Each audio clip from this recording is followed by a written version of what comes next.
dejligt at se eleverne i andre rammer. Og så er det også bare dejligt at se, at de hygger sig, og at man har en god dag, og det giver også et andet forhold, end hvis man går op og ned hinanden i en klasse. Det er bare dejligt at gøre noget for børn, og være sammen med børn på en anden måde. Så kan man snakke med dem om nogle andre personlige ting undervejs. Og ja, også måske de børn, der ikke er så dygtige boglige, de får lov til at shine her sådan en dag som i dag. Så det er rigtig fedt for mig som lærer at se også.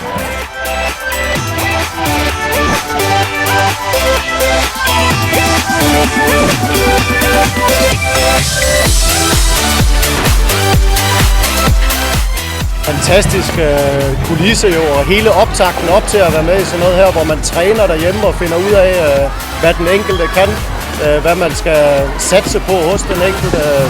Er man undviger, er man griber, er man den, der skal kaste, eller er man bare den, der styrer hele balladen udenfor og står og hæpper og laver en frygtelig larm.